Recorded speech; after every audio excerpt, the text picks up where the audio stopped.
Today we're going to have story time, and today we are going to read this book. Now this book is called The Smartest Giant in Town, and it was written by a lady called Julia Donaldson and a guy called Axel Scheffler. Ooh, that one took me a second, didn't it? Now I think this is going to be such a fun book. I wonder if you've already read it, because I have read this one before. If we look at the picture, look how big those feet are. Look how big the shoes are. And then we have some mice. We have 1, 2, 3, 4, 5 mice in this cover. And a fox, a goat, a cat, a giraffe, and a butterfly. Wow, that's a lot of animals. I can't wait to see what this one is about. Shall we give it a go? The Smartest Giant in Town.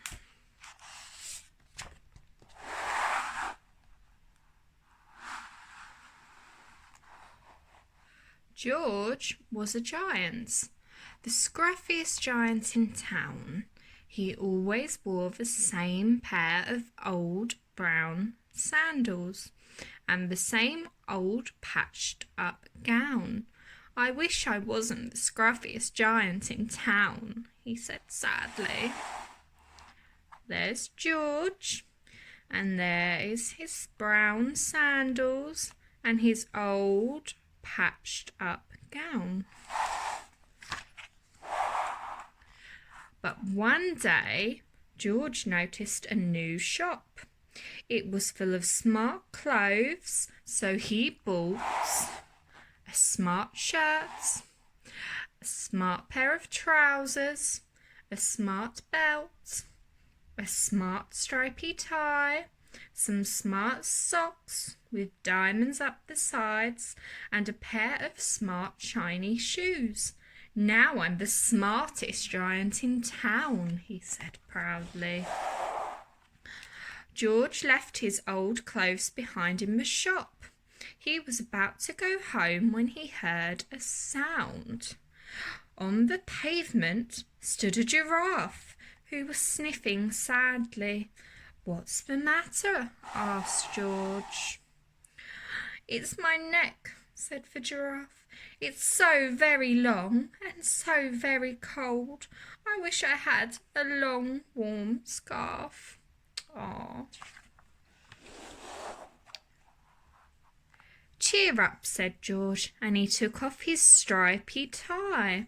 It didn't match my socks anyway, he said, as he wound it round and round the giraffe's neck. It made a wonderful scarf.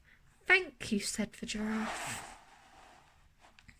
As George strode home, he sang to himself, my tie is a scarf for a cold giraffe, but look me up and look me down, I'm still the smartest giant in town. George came to a river. On a boat stood a goat who was bleating loudly. What's the matter? Asked George. It's my sail, said the goat. It blew away in a storm. I wish I had a strong new sail for my boat. Cheer up, said George. He took off his new white shirt. It kept coming untucked anyway, he said, as he tied it to the mast of the goat's boat. It made a magnificent sail. Thank you, said the goat. George strode on, singing to himself. My tie is a scarf for a cold giraffe. My shirt's on a boat as a sail for a goat. But look me up and look me down. I'm the smartest giant in town. George came to a tiny ruined house. Beside the house stood a white mouse with lots of baby mice. They were all squeaking. What's the matter? Asked George. It's our house, squeaked the Mother Mouse. It burned down and now we have nowhere to live. I wish we had a nice new house. Oh, how sad. Look at poor Mother Mouse with how many mice babies? 1, 2, 3, 4, 5, 6, 7. That's 8 in total. Oh, that's a lot of people living in one house. Cheer up, said George, and he took off one of his shiny shoes. It was giving me blisters anyway, he said, as the mouse and her babies scrambled inside. The shoe made a perfect home for them. Thank you, they squeaked. George had to hop along the road now, but he didn't mind. As he hopped, he sang to himself. My tie is a scarf for a cold giraffe. My shirt's on a boat as a sail for a goat. My shoe is a house for a little white mouse. But look me up and look me down. I'm still the smartest giant in town. George came to a campsite. Beside a tent stood a fox who was crying. What's the matter? Asked George. It's my sleeping bag, said the fox. I dropped it in a puddle. I wish I had a warm, dry sleeping bag.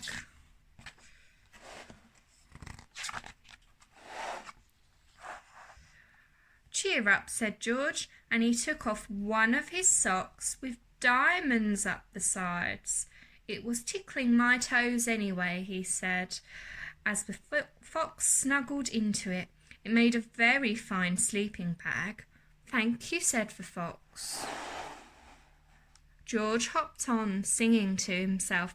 My tie is a scarf for a cold giraffe. My shirt's on a boat as a sail for a goat.